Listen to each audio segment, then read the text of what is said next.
Hi everyone! Thank you so much for participating in this year's JA Company program. Whether business ownership is in your future after the semester or not, the entrepreneurship and business skills you learn will be invaluable to your success. I'm Tricia Vincent, Senior Director of Programs and Grants for the OtterCares Foundation. OtterCares is the charitable arm of Otter Products, who makes OtterBox and LifeProof brand cell phone cases.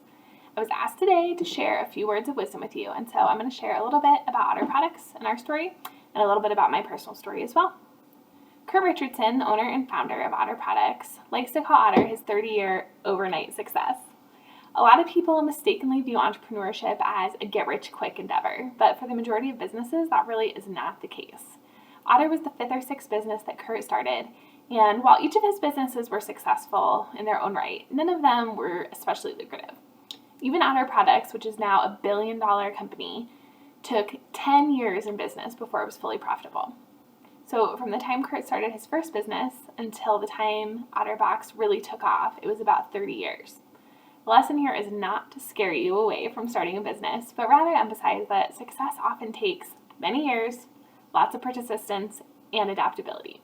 So don't quit if you're not successful right away. Find mentors, be a lifelong learner, seek resources to help you build your business. Kurt did all of those things at different parts of his journey. Seeking help doesn't mean that you can't do something. It means that you're smart enough to find the resources that you need. So now for my own personal story. When I was a sophomore in college, I learned about a really specific consulting job that hired new college graduates. As soon as I found out about the job, I knew it was something that I really wanted to do, and it became my dream job. I spent the rest of my time in college working toward that goal.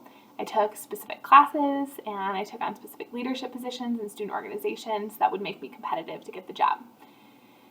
My senior year came and I applied for the job. The selection was pretty competitive, which I knew going in.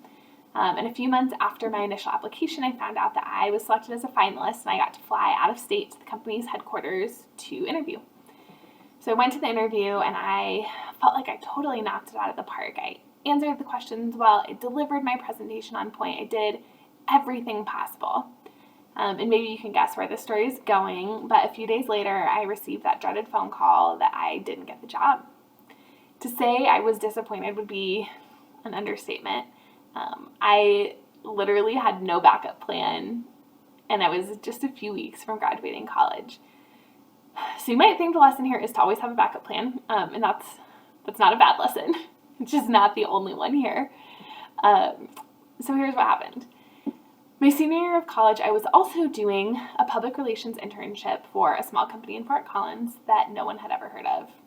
That company was called Otter Products. We had about 40 employees at the time compared to 1,000 today. And so I was doing this internship. I found out I didn't get my dream job, and I thought, well, I can keep my internship for a little bit longer while I figure out what I'm going to do next.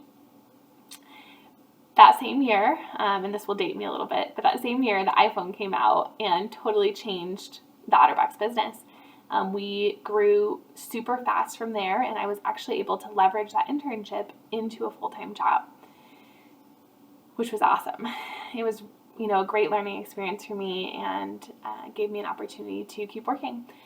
Ultimately, I was able to turn that full-time job into a career in corporate social responsibility, which is what I do now, and I absolutely love it.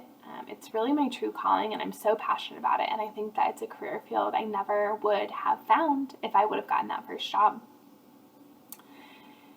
You guys are young. You no doubt have many disappointments ahead of you in life, and so the lesson for me to share is that, just because something doesn't work out how you think it should work out, doesn't mean that it's not going to eventually work out. So keep that in mind. The other lesson for me that I would share is that not getting hired for that dream job was the first experience for me where I had worked really hard for something and I had done everything right and it still didn't work out. And that was really disappointing and it felt really unfair to me. But it was also a really good lesson to kind of absorb that, sometimes you will work your butt off and you will do everything right and circumstances outside of your control will take you off track. I guarantee if it hasn't happened to you once already, it will happen to you in the future. And if you can be prepared for that experience and be resilient and grow from it, you are going to set yourself up to have so much success in your life. And so, that is my wisdom for you guys today, is all of those things. Be persistent, be resilient, be a lifelong learner, have fun, good luck. You can do it. I believe in you.